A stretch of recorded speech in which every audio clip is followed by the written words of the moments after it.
Hello. I got some. I don't know how to explain it. I got it, but I got it. One, two, three. Okay, this one's Illawarra Music Festival. Then you got this.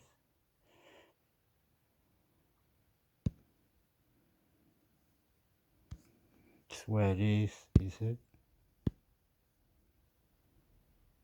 On the name of God, I'm out on the name of God. Hope it works. I love you. Subscribe to intermixhector or chifu mixhector. The Strides and Little Quirks, headline Gerringong First Life Festivals, musical lineup Illawarra Mercury Wollongong, NSW. Founder of the First Life Festival, Adam Lockshally, which will had headliners The Strides and Little Quirks this March at the Gerringong Town Hall. Main picture by Robert Peet. A music festival that started as a side hustle is back for its ninth year in Gerringong. With a strong focus on giving local musos a go alongside some of the industry's best. The First Life Festival returns to the coast on March 22nd and 23 with this year's theme being Blues and Grooves. Popular reggae outfit The Strides will lead the charge on Friday night at Gerringong Town Hall. While indie folk band Little Quirks is at the top of the bill for Saturday night, along with a raft of acts from the South Coast. We started with a whiskey and blues night on the Friday night and we just really noticed that people love it, and we thought, we found out demographic. So that's where we're gravitating towards, founder and organizer Adam Locksley said. While our vision has always been to give local bands a platform, we always try and make it at least 50% of the lineup. It's what's cool about it. It's like a boutique festival. The two-day event will also see a raft of local talent busking on the main street of the town on Saturday from 9 a.m. to 2 p.m. While an open bar and food trucks will be available both evenings. We always try and make it at least 50% of the lineup. It's what's cool about it. It's like a boutique festival, says First Life Festival organizer Adam Locksley. Picture by Robert Peet. This year will be without the added activities like guest speakers and surfboard swappers. Locksley, who also produces Australia's largest school performing arts event Wakakuri, had found the music was what patrons were drawn to. Over the years but kind of had lots of different, variations on the whole thing, but I'm kind of liking where it's going these days, he said. We've been chugging along using the music for a long time, and yeah, that's our core. The full lineup for Friday's whiskey. The Strides and Little Quirks, headline Gerringong First Life Festivals, musical lineup Illawarra Mercury Wollongong, NSW. Founder of the First Life Festival, Adam Lockshally, which will had headliners The Strides and Little Quirks this March at the Gerringong Town Hall. Main picture by Robert Peet.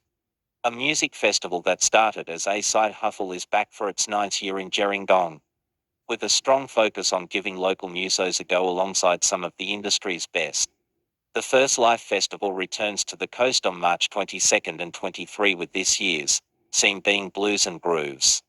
Popular reggae outfit The Strides will lead the charge on Friday night at Gerringong Town Hall. While indie folk band Little Quirks is at the top of the bill for Saturday night, along with a raft of acts from the South Coast. We started with a whiskey and blues night on the Friday night and we just really noticed that people love it, and we thought, we found out demographic. So that's where we're gravitating towards, founder and organizer Adam Locksley said. While our vision has always been to give local bands a platform, we always try and make it at least 50% of the lineup. It's what's cool about it. It's like a boutique festival. The two-day event will also see a raft of local talent busking on the main street of the town on Saturday from 9 a.m. to 2 p.m. While an open bar and food trucks will be available both evenings. We always try and make it at least 50% of the lineup. It's what's cool about it. It's like a boutique festival, says First Life Festival organizer Adam Locksley. Picture by Robert Peet. This year will be without the added activities like guest speakers and surfboard swappers. Locksley, who also produces Australia's largest school performing arts event Wakakuri, had found the music was what patrons were drawn to. Over the years but kind of had lots of different.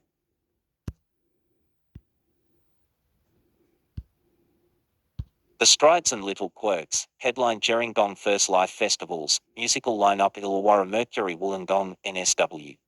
Founder of the First Life Festival, Adam Locksley, which will had headliners The Strides and Little Quirks this March at the Gerringong Town Hall. Main picture by Robert Peat. A music festival that started as a side hustle is back for its 9th year in Gerringong, with a strong focus on giving local musos a go alongside some of the industry's best. The First Life Festival returns to the coast on March 22nd and 23 with this year's theme being Blues and Grooves. Popular reggae outfit The Strides will lead the charge on Friday night at Gerringong Town Hall, while indie folk band Little Quirks is at the top of the bill for Saturday night, along with a raft of acts from the South Coast. We started with a whiskey and blues night on the Friday night, and we just really noticed that people love it, and we thought we found our demographic. So that's where we're gravitating towards, founder and organizer Adam Locksley said. While our vision has always been to give local bands a platform, we always try and make it at least 50% of the lineup. It's what's cool about it. It's like a boutique festival. The two-day event will also see a raft of local talent busking on the main street of the town on Saturday from 9 a.m. to 2 p.m, while an open bar and food trucks will be available both evenings. We always try and make it at least 50% of the lineup. It's what's cool about it. It's like a boutique festival, says First Life Festival organizer Adam Locksley. Picture by Robert Peat. This year will be without the added activities like guest speakers and surfboard swappers. Locksley, who also produces Australia's largest school performing arts event Wakakuri, had found the music was what patrons were drawn to over the years, but kind of had lots of different, variations on the whole thing, but I'm kind of liking where it's going these days, he said. We've been chugging along using the music for a long time, and yeah, that's our core. The full lineup for Friday's Whiskey and Blues night includes The Strides, The Appointments, Flow Cinema, Lemonize, Double Barrel, Salty, Cane Cali. Doors open at 4 p.m. Saturday night includes Little Quirks, Mac Tango, Calcite, Magic Machine, In Good Hands, Vervilles, Litzy Jack and the Beanstalks, Negative Space. Taya Larson. Doors open at 3 p.m. The First Life Music Festival is an adult 18 plus event. Tickets are $50 per day or $80 for the 2-day ticket. For more details, visit www.gerringongfestival.com.au. Get more from the Illawarra Mercury. Our journalists work hard to provide local, up-to-date news to the community.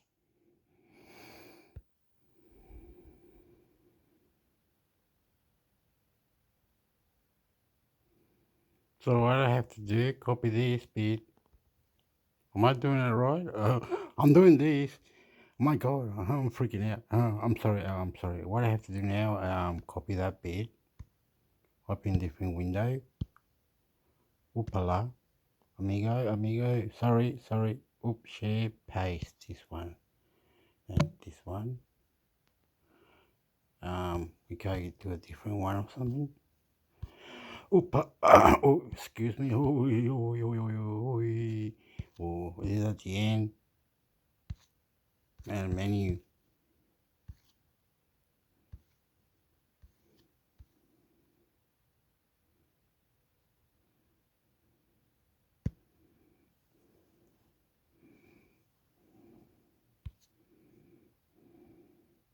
Oh, I got a video. You have to watch it. Maybe some music ones. Don't watch it. Get in trouble, bro. Clearly Festival announces 2023 lineup. A new music, arts and wellness festival is coming to Australia. The inaugural Clearly Festival will take place on the waterfront of Kiama Showground on November 11th for a free stage. Alright, 23 hectare. Calm down, mate. 23, mate. Oh, this one is a New Zealand one. Look, it says New Zealand on it, so I believe it's... Oh. What's this?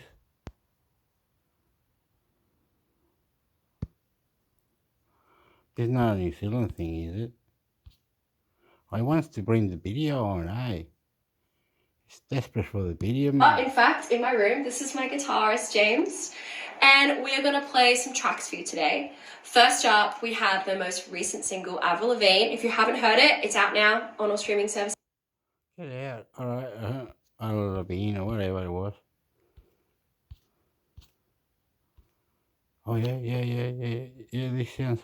But is it in Australia or where? Is this what? Wait up. Bluesis 2024 adds Ben Harper, Brad Cox, Aways and more. The first lineup was announced for the festival, which will celebrate its 35th birthday this year last August. Featuring international stars such as Tom Jones, Jack Johnson, and drive-by truckers, as well as Teskey brothers, Matt Corby and more.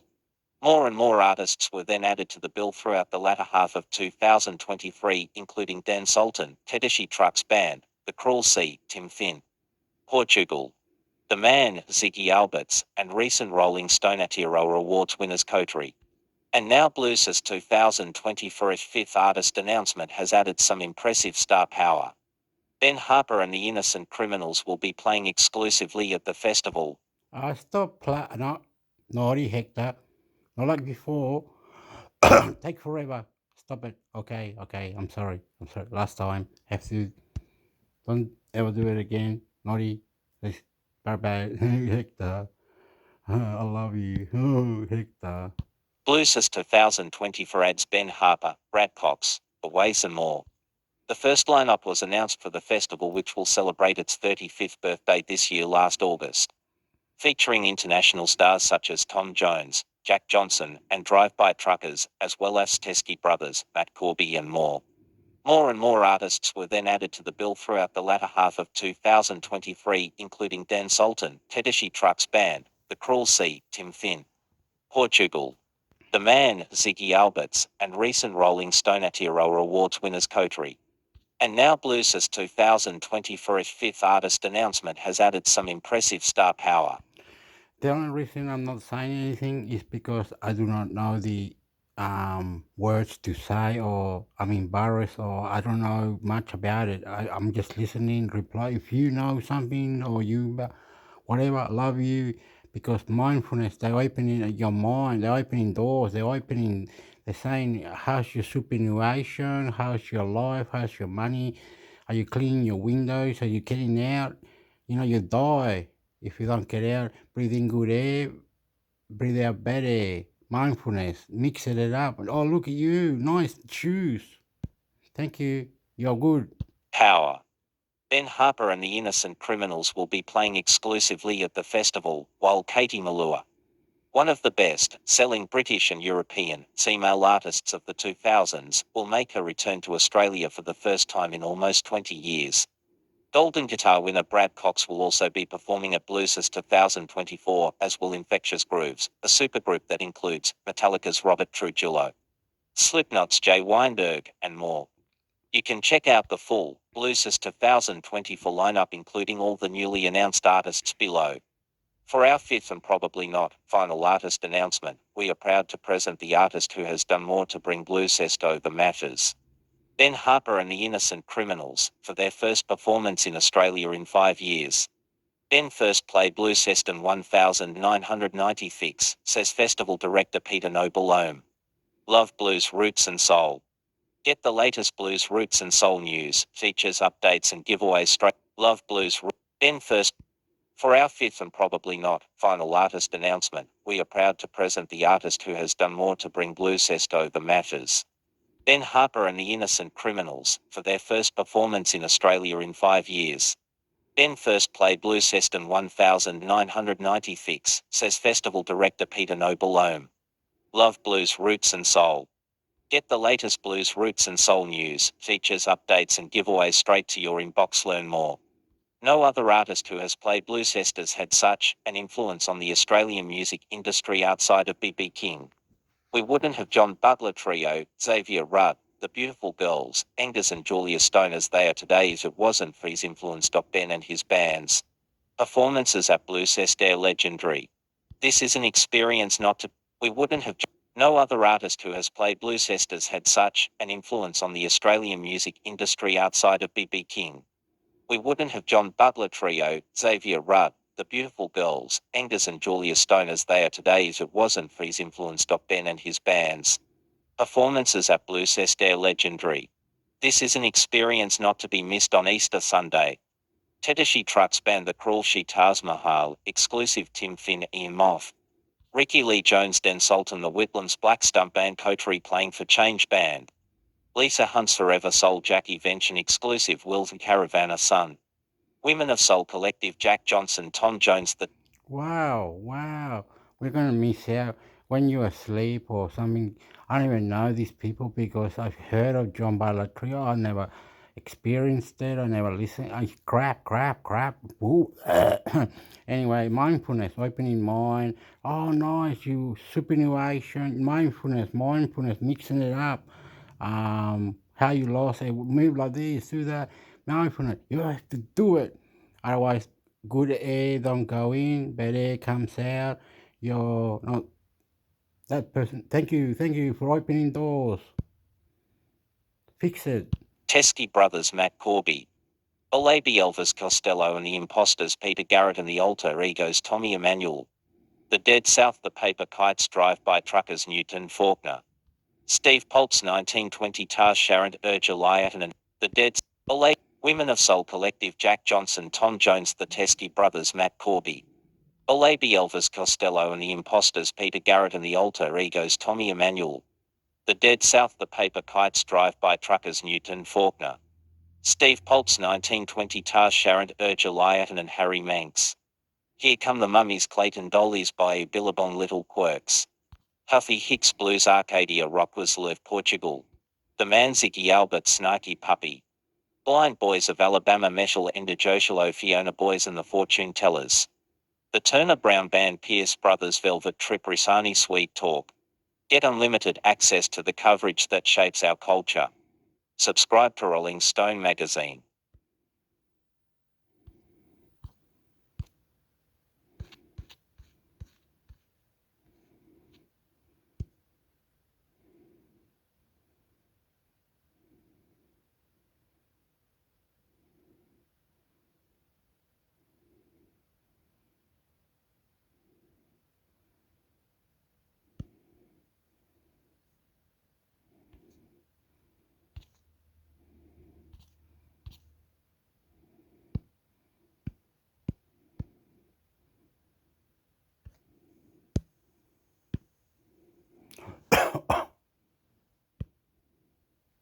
Photos, Rise Against at the Enmore Theatre.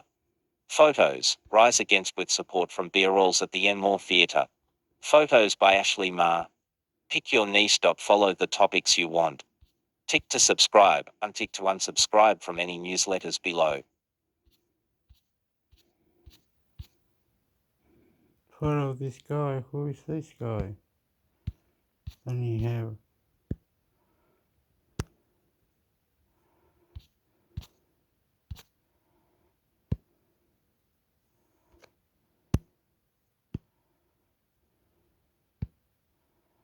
The Spill, San Francisco, Summer Festivals and Sweaty Clubs. In partnership with McDonald's. If you're playing a festival stage in direct sunlight in the middle of summer that's akin to torture, admits San Francisco singer Geordie Davison when asked what makes the summer festival circuit different to other gigs. Sounds intense, but the Aussie indie pop trio is quick to reassure. But apart from that, I think there is an electric energy about summertime. Everyone's glowing after the festive season and ready for a good time. Aside from lazy days spent hanging out together in the fun, the band's favourite thing to do over the summer period is tour. In January, they played a series of exclusive summer DJ sets, taking over the lobby at the Ace Hotel in Sydney. We work a festival stage, but I do love a small sweaty club show. It can be really fun, Scarlett says. Next, they're excited to perform again at Groovin' the Moo and Party in the Panic. With a slew of other gigs squeezed in between promoting their highly anticipated new album. We haven't done Groovin' the Moo with next. We work a festival stage, but I do love a small sweaty club show. It can be really fun, Scarlett says. Next, they're excited to perform again at Groovin' the Moo and Party in the Panic. With a slew of other gigs squeezed in between promoting their highly anticipated new album. We haven't done Groove and the Moo in quite a while, but it was one of our firsts, Geordie says when asked which gig he's most excited for. This summer will be one to remember for the band, with a big focus on releasing and promoting their 5th studio album, Under the Light, on March 1, 2024. The first single from the record, Summer Days SD Nicholas Albrook, is already proving to be this year's summer anthem. Love indie. Get the latest indie news, features, updates and giveaways straight to your inbox. Learn more. But that's not all they're excited for. Festival season also presents the opportunity to see other acts and catch up with friends in the industry.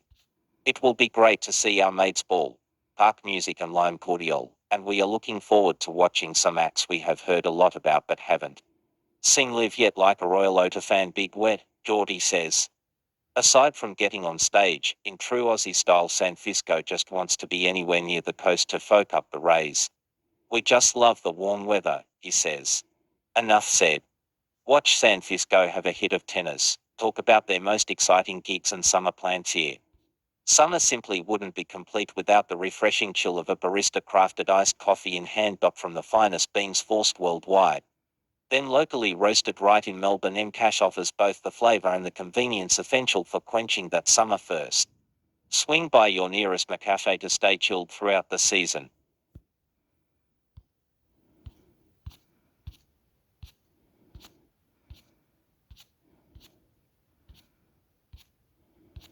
This could be alright because it's got the video of the artist. Look, it's got the video there.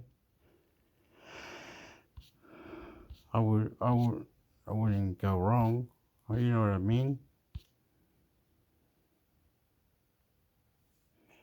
Spanish music.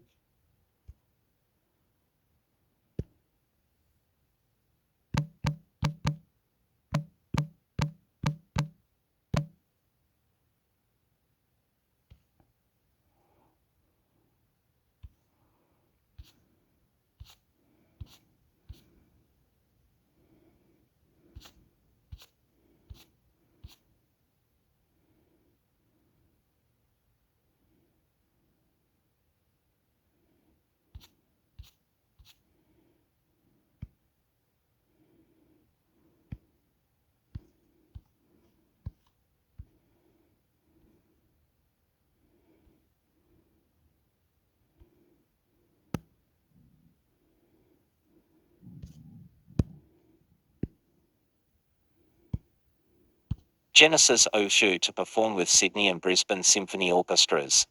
Genesis Oshu is partnering with Red Bull Symphonic for 2 huge shows this year. The Ghanaian-Australian artist will perform with the Brisbane Symphony Orchestra and Sydney Symphony Orchestra in March in a special to city event. See full details below. He'll also collaborate with award-winning Australian composer Alex Turley. Sydney and Melbourne Symphony Orchestras, in Gayara. Tickets for the shows go on sale to the general public on Friday, January 20th at 9 a.m. 8. The pre-sale begins Thursday, January 19th at 9 a.m. 8. If you've seen me perform live, you know I love the drama, Oshu says about the upcoming shows. Bringing out the grandeur in every element. What's grander and more theatrical than a funk rap enigma backed by a shorty-piece orchestra? We're getting real thespian out here. If that doesn't sell it, nothing will. You can find out more about the singer-songwriter at Fortitude Music Hall and Sydney Opera House show here. Oshu is coming into Red Bull Symphonic on the back of an excellent year in 2022. Alongside his The Black Dog Band. He was nominated for Best Australian Live Act at last year's ARIA Awards, losing out Tosh Wiggles. He also earned nominations for Best Independent Release and Best Video for his track GTFO. That came after he dominated the ARIA Awards in 2021, which included winning Album of the Year Sawsmilling with No Teeth. He also toured extensively throughout last year, including supporting Tame Impala in Australia and playing a number of festivals, including Harvest Rock and Spilt Milk. Love live music? Get the latest live music news, features, updates and giveaways straight to your inbox. Learn more. For more on this topic, follow Live Music Observer / Hip Hop Observer. Red Bull Symphonic with Genesis Oshu. Pre-sale begins Thursday, January 19th 9 a.m. 8. General tickets on sale Friday, January 20th 9 a.m. 8. Friday, March 3rd. Fortitude Music Hall, Brisbane, Queensland. Tickets Ticketmaster. Thursday, March 23rd. Sydney Opera House, Sydney, NSW. Tickets Sydney Opera House. Get unlimited access to the coverage that shapes our culture.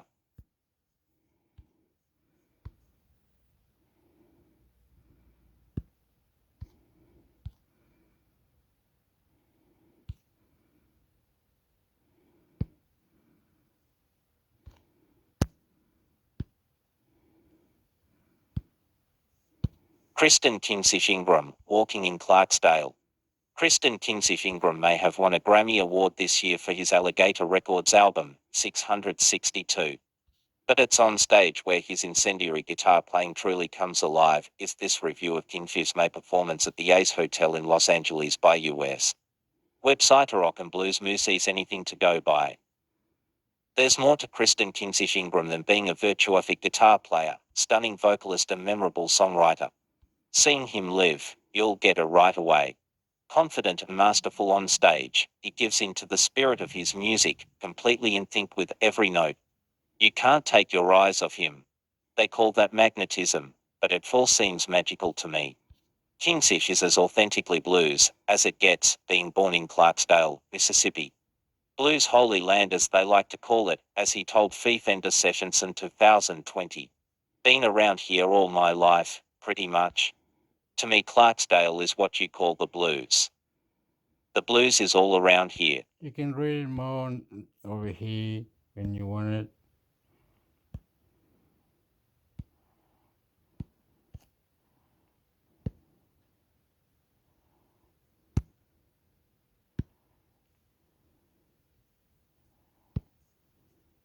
Tash Sultana, Bernard Fanning and more join Harvest Rock lineup.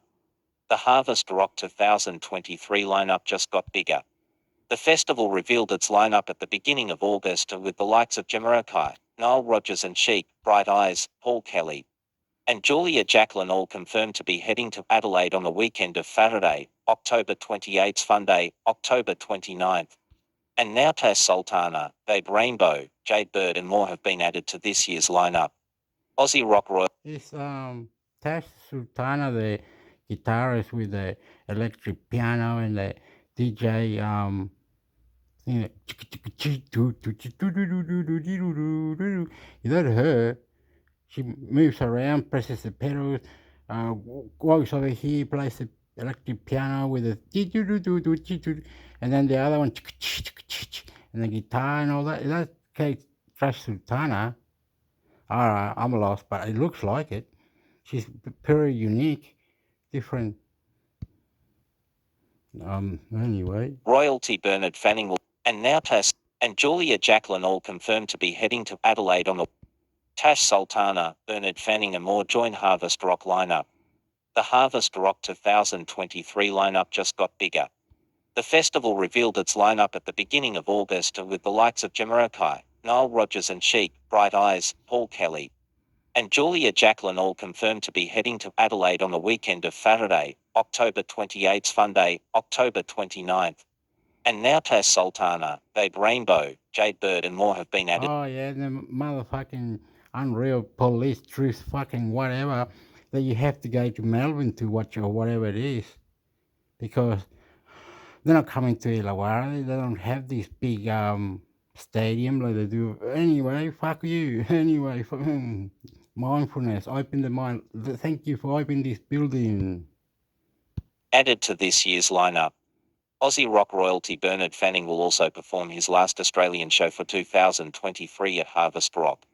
You can check out the full Harvest Rock 2023 lineup below. The official Harvest Rock 2000. Oh yeah, and the other thing is, pretend you want to go to this concert, gotta find the right number, the right thing, behave good manners, understand, check it all out, listen and reply, mix it up, see how you can get the tickets, look into it, explain. 2023 sideshows were also announced in August. The truly genre-defining Fantigold will bring her fearless spirit and visionary style to Australia with shows in Sydney and Melbourne at the end of October. Harvest Rock 2023. Tickets available via harvestrock.com. Saturday, October 28th. Sunday, October 29th. Itimaya Pina Melawiraperka Flash Rymel Park and King Rodney Parks, Adelaide, for lineup. Jamaica only a show asterisk Beck only a show asterisk Noel Rogers and Sheik asterisk Tash Sultana asterisk Ocean Ali asterisk Paul Kelly asterisk Bernard Fanning last or so for 2023 asterisk Bright Eyes asterisk Flight Facilities Decade Set asterisk Sparks asterisk Fanti Gold asterisk Shelma Plum asterisk Chromeo asterisk Chet Shaker asterisk Julia Jacqueline asterisk Baker Boy asterisk The Rolling Stones Review Seat Adelita, Tex Perkins, Tim Rogers asterisk Vera Blue asterisk Bad Flash Dreams, asterisk Babe Rainbow asterisk Ladyhawk asterisk Warpaint asterisk Sam Barber asterisk Built to Spill asterisk Lemon Twigs asterisk Jade Bird Only Oz Show asterisk Floodlights asterisk Surprise Cess asterisk Charlie Collins. Get unlimited access to the coverage that shapes our culture. Subscribe to Rolling Stone magazine. How come we did it in codes? Like Sam Barber built to spill the lemon. Like you wouldn't know what they're saying. They said that people in the concert, Hector. See, one goes to one way, one concert. You're an idiot. No one wants to know where the concert. Yeah, well, they're in different places, and one is playing one, and the other's playing the other. Oh well, seen this seen here and go out.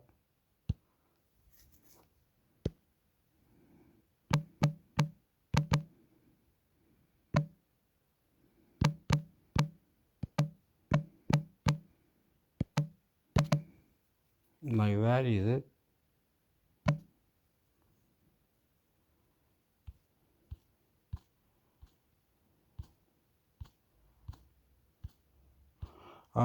You get out of it, and then you go to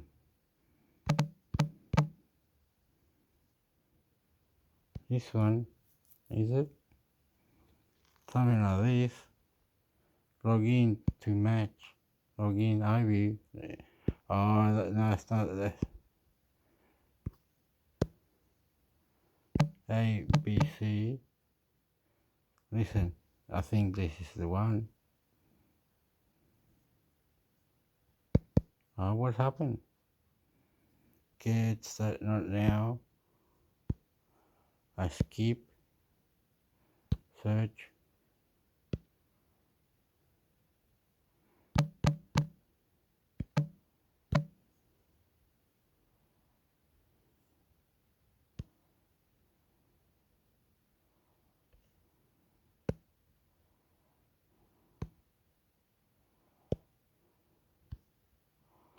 What's it doing anyway?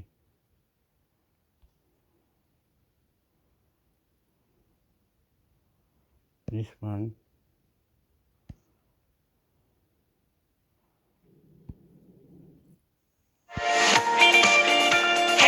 Young regional Australians telling it like it is.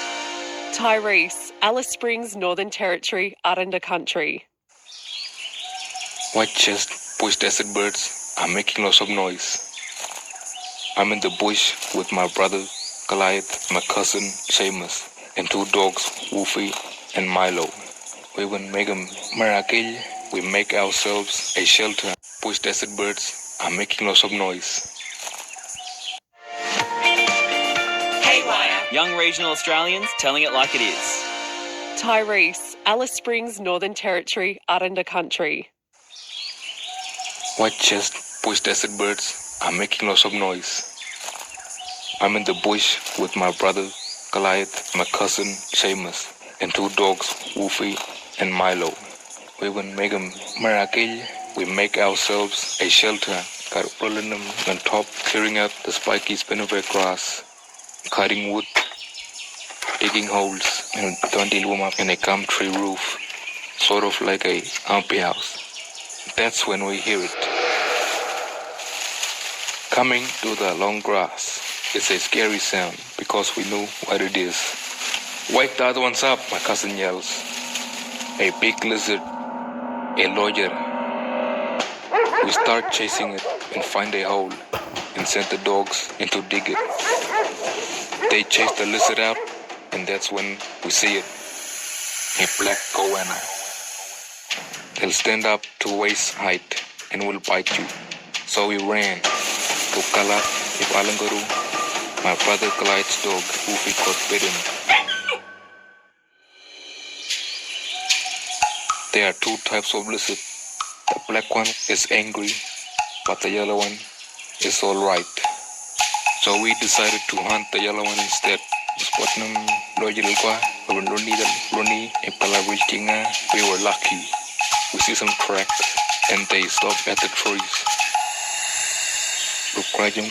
There's a big one up in the branches. I'm a good climber, so I get the job of going up. I shake the branches, the dogs will chase it.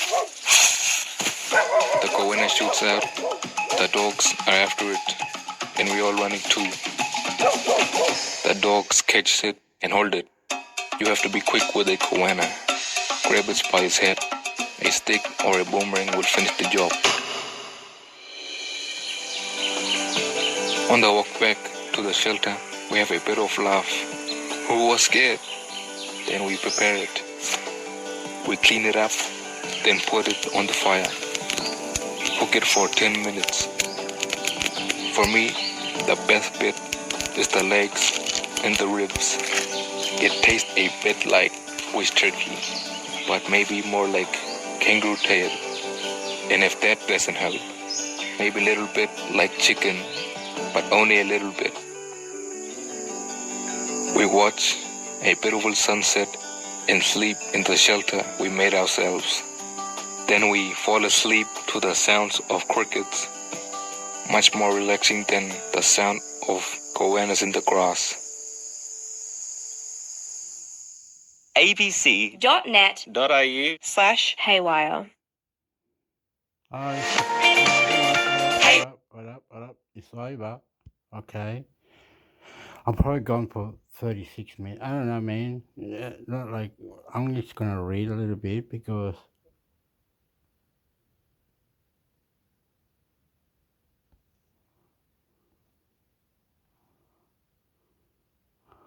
I can't see very well because of smoking, but I'm trying.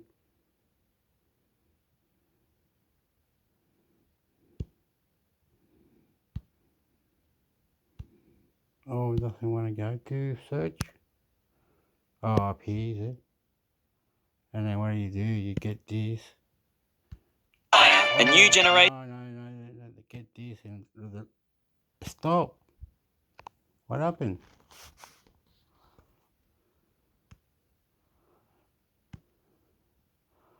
Why?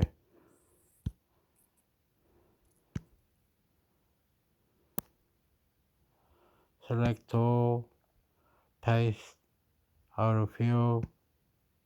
What's that mean? Oh, you meant to delete first or something? And then put in. Oh, you like to delete first, do you? Okay. Anyway, you took that long, idiot. Anyway.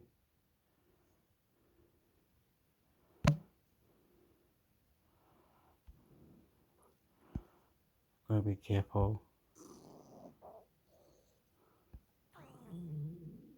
Whoa, my stomach is making a noise or something. ABC Listen.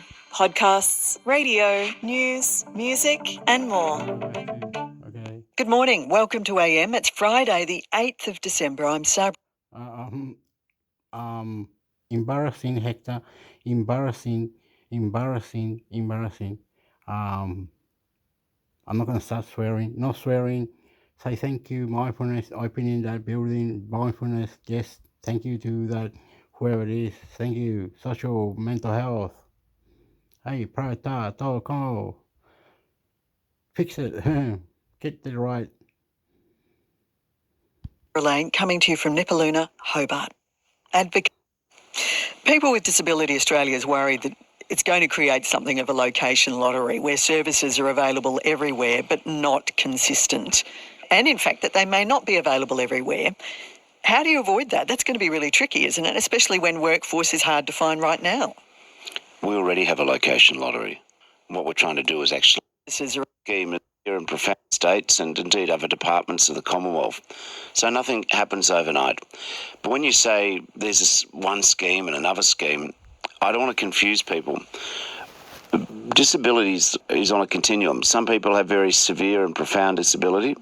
For them, it would be the NDIS. What the review's identified is that there needs to be services for people with disabilities which aren't as severe or as permanent. So this is not so much creating a second scheme as completing the fence or making sure that there is a universal system of support for people with disability, not just the NDIS. People with Disability Australia is worried that it's going to create something of a location lottery where services are available everywhere but not consistent. And in fact, that they may not be available everywhere.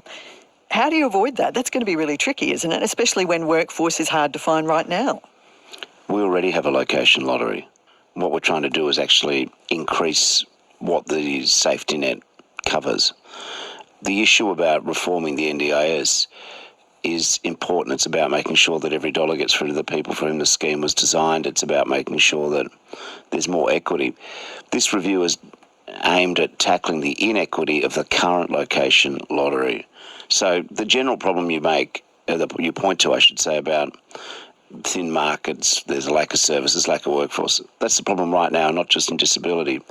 What we want to do is make sure through alternative commissioning, through not recognising that the market isn't working as it was meant to, there's plenty of recommendations here how we improve support in the regions and how we tackle what you correctly identify as a location lottery, but that exists right now. The scheme doesn't seem to be working well for those with psychosocial issues. There's a sentence in the review that really stands out. It says the NDIS is not stewarding the market to deliver a recovery-focused approach. My reading of it, it's not focused on getting people well. What's your commitment to ending that? Well, the fact that you're reading from the review shows that we've identified that problem, and that's our commitment. There's been a couple of mischievous rumours put out. One is that there's some plan to make sure that people who have disabilities arising from psychosocial disorders would no longer be covered by the scheme. That's not right, they will be. What we're looking at, though, is going down the path of what we call the recovery model, more early intervention for people with psychosocial disorders so that we can support exactly what you just said.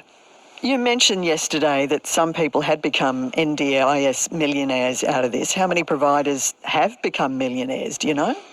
No, I couldn't give you down to the last decimal point, but I am concerned, and I think many Australians are concerned, that some of the money, which is going from the taxpayer to participants with profound and severe disability, gets siphoned off by some service providers, some of whom are unregistered, where they are making a mozza and getting triple.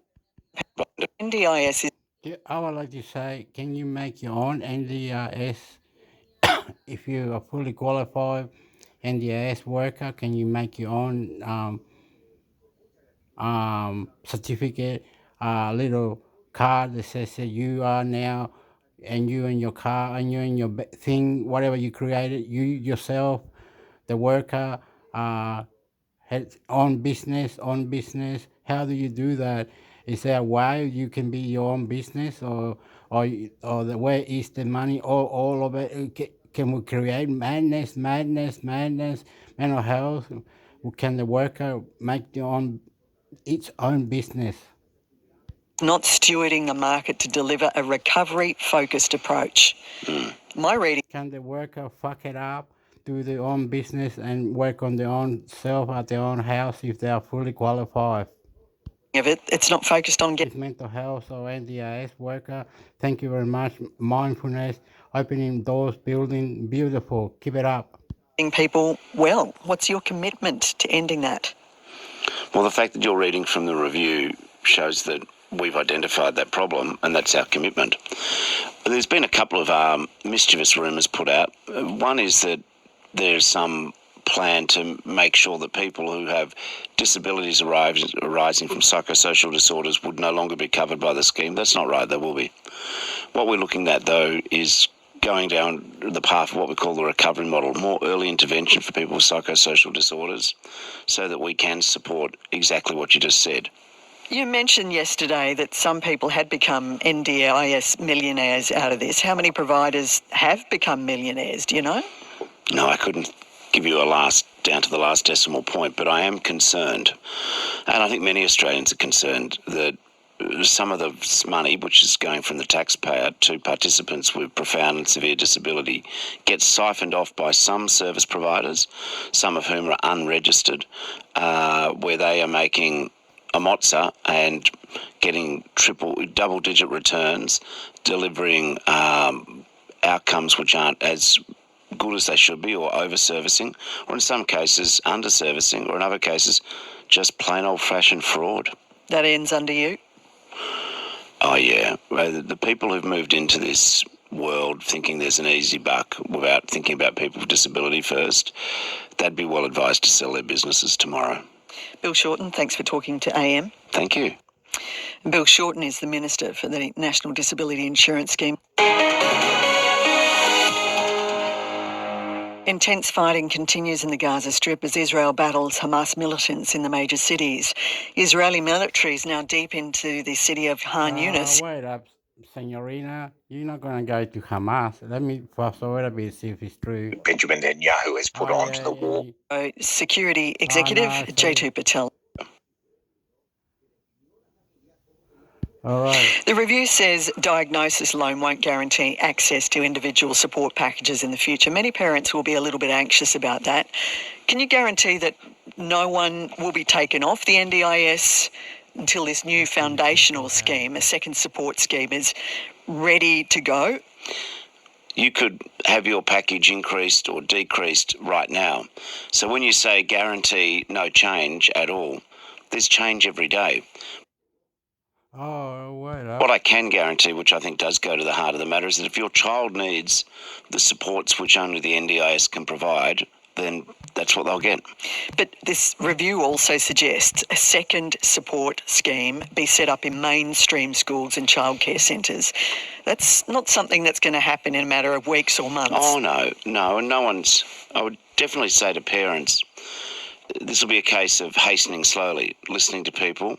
We'll have to assemble the workforce. We've got to do a lot of talking with the states and indeed other departments of the Commonwealth. So nothing happens overnight. But when you say there's this... I'm listening to everything, am I? When does a severe behavioural disorder render a child disabled? That's one of the questions that those running the National Disability Insurance Scheme have to consider. Inevitably, their decisions will not please everyone. In Darwin, our reporter Elias Clure has visited the parents of an 8-year-old who say they believe that their son has been unfairly rejected by the NDIS. 8-year-old Stuart Peters is being homeschooled. It could be just confusion of mindfulness entering that building or that place, or joining the doctors and then getting NDIS, or however you got the NDIS or something. How do you be the worker that's fully qualified to create your own business and create money out of it, and how many people or whatever, and you get paid $39 an hour. And you take 2, so that's like $70 an hour, and you just go around and you make your own business. You know what I mean? Today, but it's not by choice. Stuart is at his home in Darwin's rural area. Oh, maybe the worker needs to be shown how to make their own business, or look around, or mindfulness, blow your mind and look around, and or talk into the meeting how everybody can move out in the future, or get the job. They can win their own money, high amount of cash, business, be their own boss. Breaker, gonna blow up. Because he's been suspended for the 4th time this year, and the school year started only a month ago. He's been diagnosed with ADHD and several other behavioural disorders that cause him to have violent outbursts. His parents, Dean and Andrea, have... What's that? I'm stopped it. You're gonna get upset now. Hector is naughty now. HDID. What is this H? What is this? This. So. Oh, I got the TV really loud. I haven't got the control. Or maybe. Oh, yeah, I can do something like that. On the volume there. Oh. Attention. This. What the hell? What is? What's this?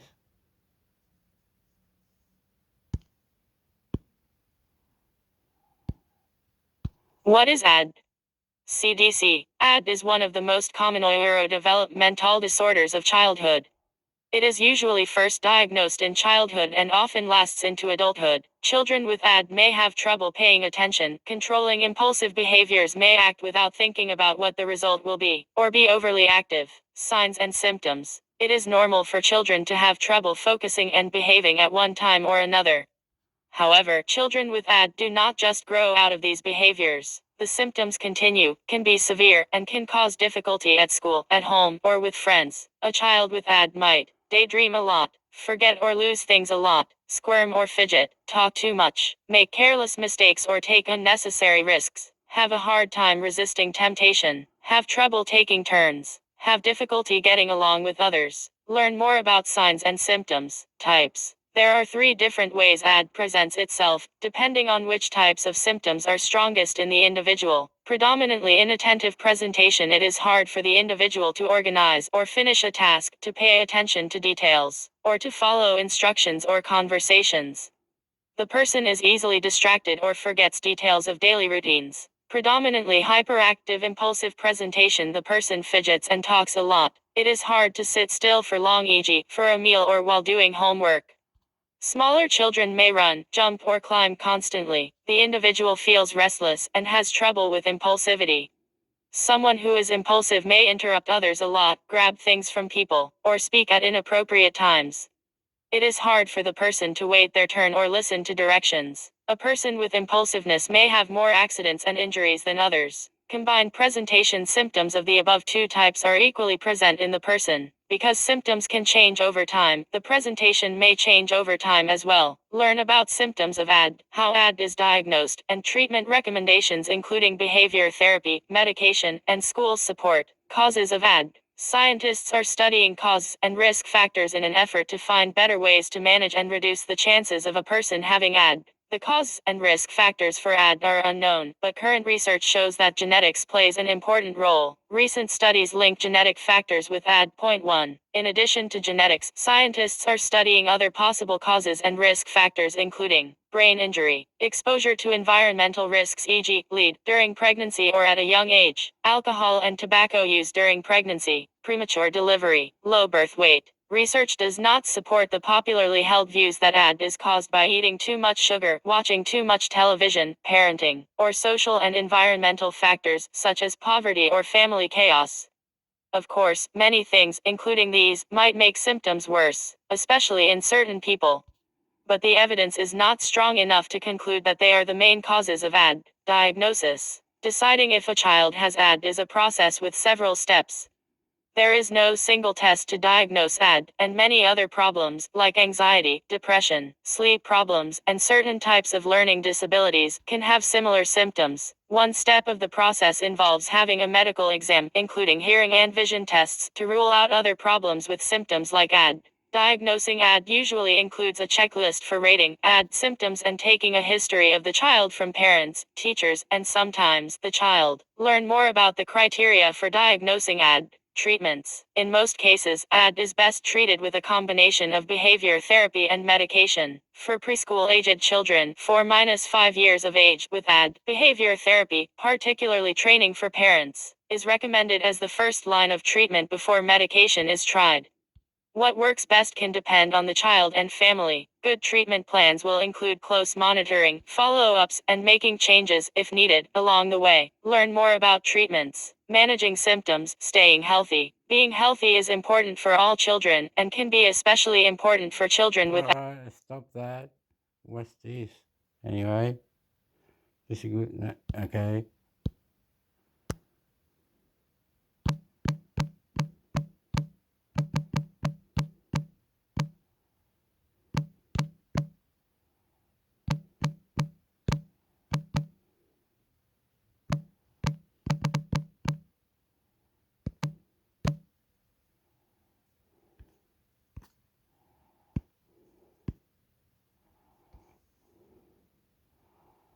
What do I have to do here?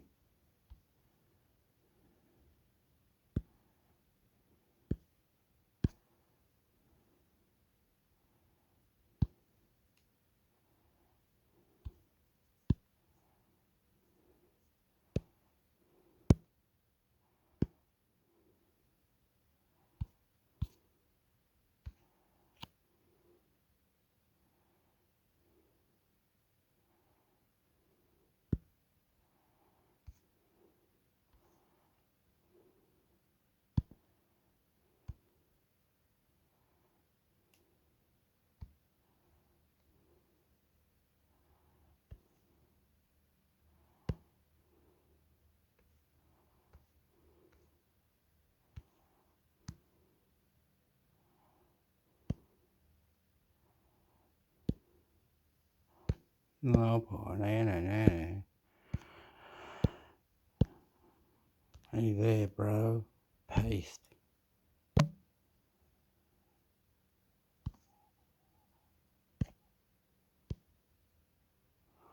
I'll have to get this one that.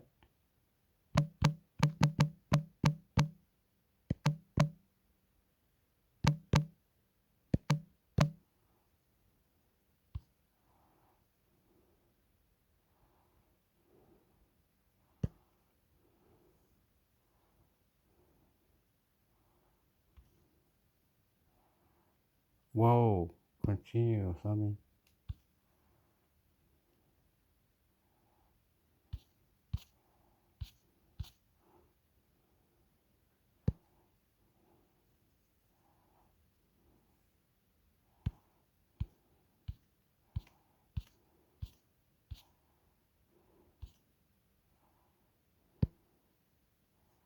Whoa.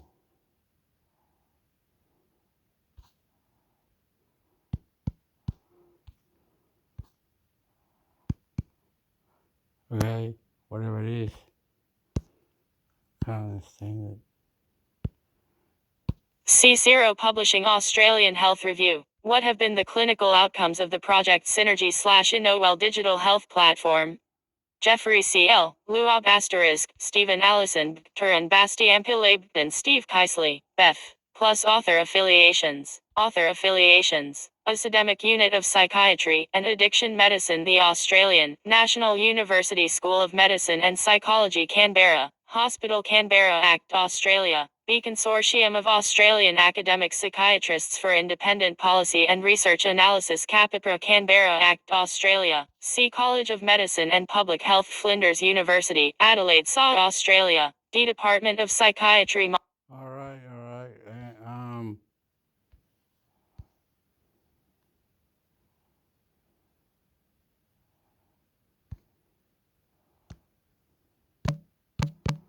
Money. Plus.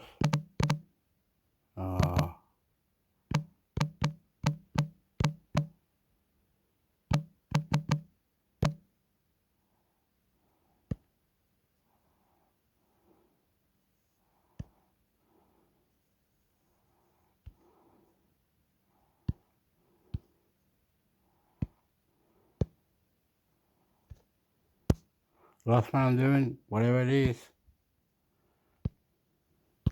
Wanted Sydney property developer Jean Nafish sends millions to Lebanon, Nigeria in potential fraud, administrators say ABC News. In shorter report into Jean Nafish's company Topplace reveals he used millions of dollars to buy land in Lebanon and warehouses in Nigeria. The administrator's report also alleges he transferred $10 million to an account, likely owned by his brother. Police say an investigation into Mr. Nafish, who is believed to be in Lebanon, is ongoing. Wanted Sydney property developer Jean Nafish could face further criminal action over potential fraud, as administrators allege he sent millions of dollars to Lebanon and Nigeria before his business empire collapsed. The report, delivered 2 days ago by administrators DVT Group, appointed in July, sheds light on the inner workings of Topplace Ltd, which is estimated to have more than $600 million in debt. The company claims to have built about 30,000 properties across the city. According to the report, unsecured creditors are owed about $400 million, while the company's remaining assets are worth less than for $1 million. DVT Group's Salome McCallum and Anthony Risnick said they had received formal demands from the Independent Commission Against Corruption, NSW Share Trading, NSW Police and the Australian Tax Office. We understand NSW Police are also undertaking investigations in respect to alleged fraudulent documents relating to several construction projects undertaken by Toplace, they said. Mr. Nafis, who is believed to be overseas, has left behind dozens of developments with defects. Administrators said it is likely that the Toplace Group traded while insolvent from 2020. They claimed he treated company bank accounts as his exclusive, personal financial resources, including to cover the deposit for his resident in the Sydney suburb of Chivik. The director's use of company bank account for personal purposes raises serious issues related to his legal duties, the report stated. Their investigations into transactions from the beginning of 2020 to July 2023 uncovered several loans to overseas accounts. Our review indicates that the Toplace Group lacked sufficient policies, procedures, and internal controls to ensure that drawdowns were utilised in a manner consistent with the loan agreements and drawdown declarations, the report outlined, raising concerns about potential fraud and violation of directors' duties. Land and warehouse projects.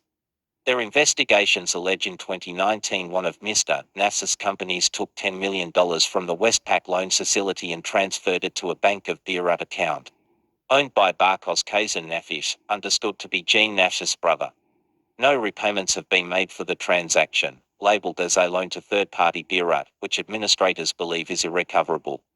Further, in 2018 a $7 million loan from the Bank of Sydney was made to one of Mr. Nafis's companies which was then used to purchase land in Lebanon. His company Toplace has repaid that loan. And in 2022, Mr. Nafis used $1.2 million of the company's money for a warehouse project in Nigeria. He has previously acknowledged he owes Toplace $3,255,583, but the true value, according to the report, is estimated to be $7,147,971. The administrators have commenced proceedings to recover that money owing, which is accruing more than $1,800 in interest per day. They claim the sole director of the company, Mr. Nafis, left Australia and travelled overseas before any entities were placed into voluntary administration, and that they have had little contact with him. Mr. Nafis is understood to be the centre of an ICAC investigation sparked by claims Toplace was paying Liberal Party members to install certain councillors on the Hills Shire Council. The allegations were made by Castle Hill MP Ray Williams under parliamentary privilege last year. Mr. Nafis has denied those claims. Police investigation ongoing.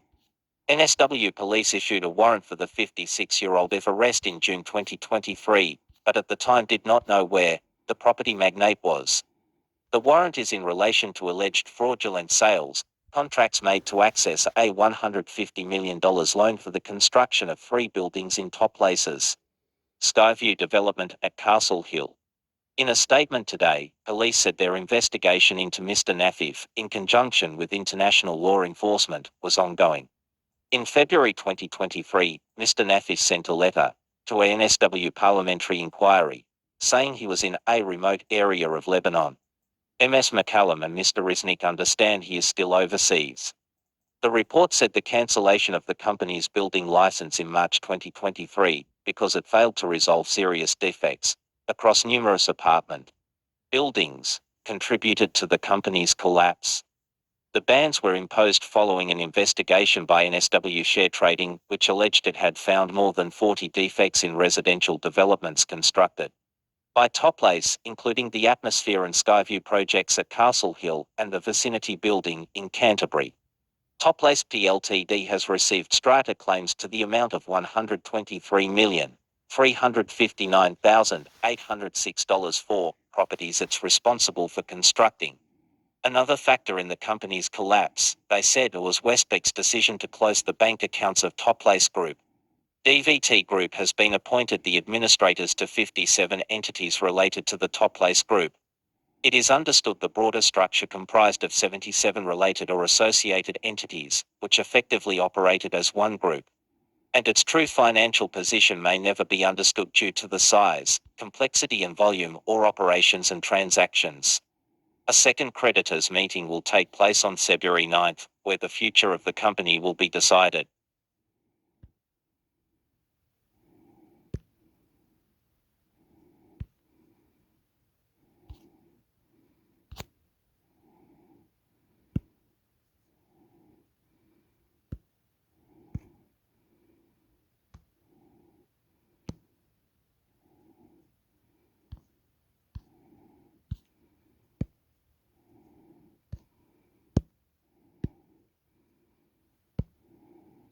Consulting inquiry homes in on conflicts of interest in PwC investigation. ABC News.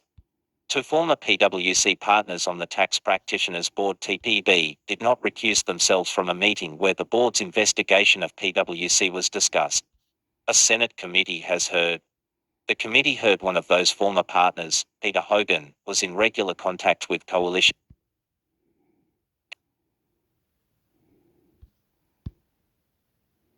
Consulting inquiry homes in on conflicts of interest in PwC investigation. ABC News.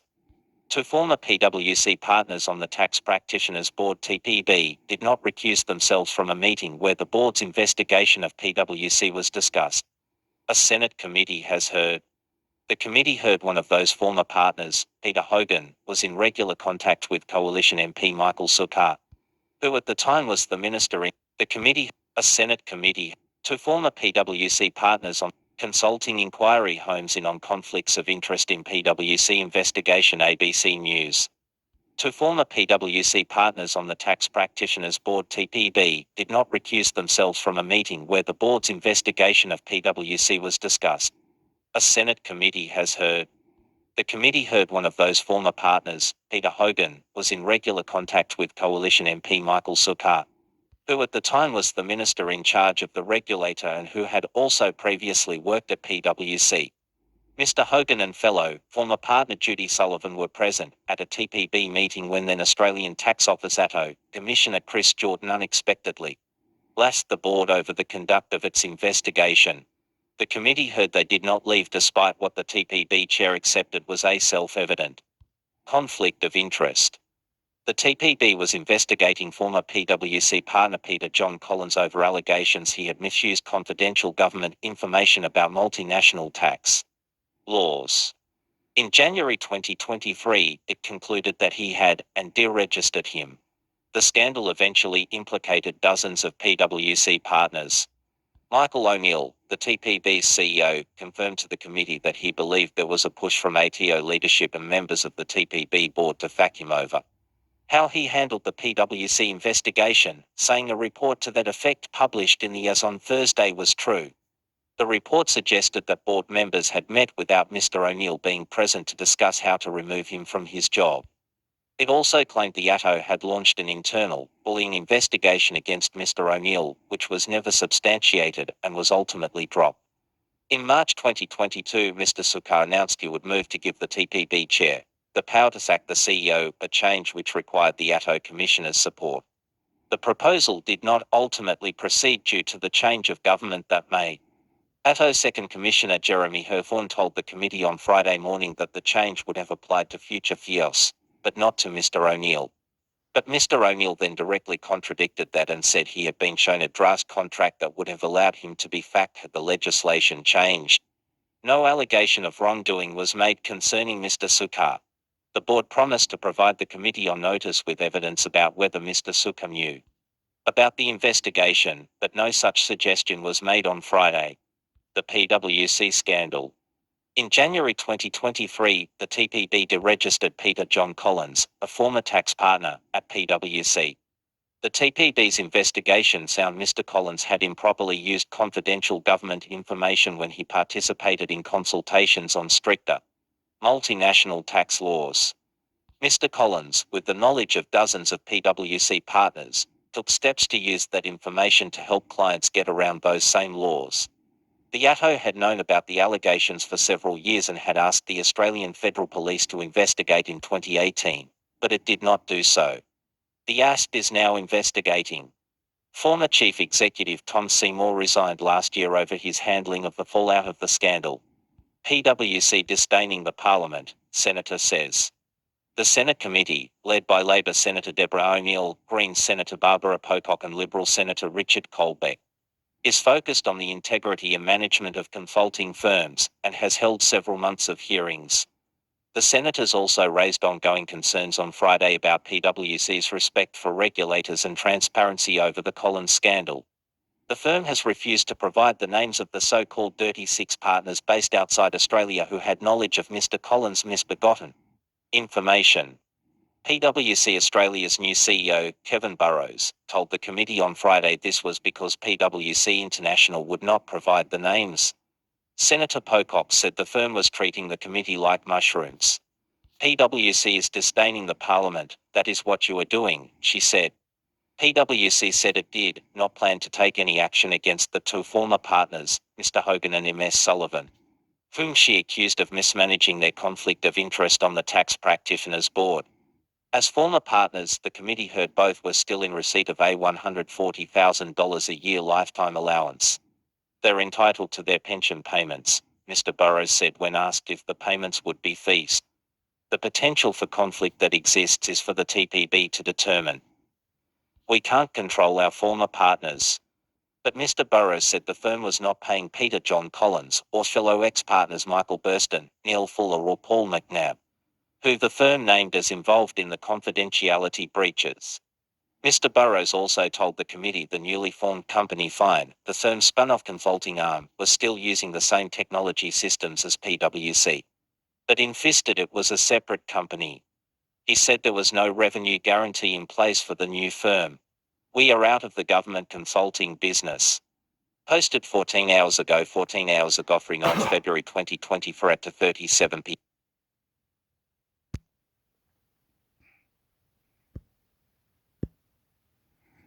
All right, I'm out or something. That was it. God bless you. Mindfulness in the building. Yep. Authority. Who wins? Who's got the certificate? Yeah, blow yourself out. Breathe in, good, thank you. Breathe out, good, thank you. Breathe in, good, thank you. Breathe out, bad, thank you. Breathe in, good, thank you. Breathe out, bad, thank you. Ankle. Oh, my thank you. Thank you. I'm a thank you. Then top of the hippos, top of the apples, you a thank you. I love you. You are beautiful. Open mind, open mixes, money. Crack shit up, mind blowing. Thank you for opening the buildings.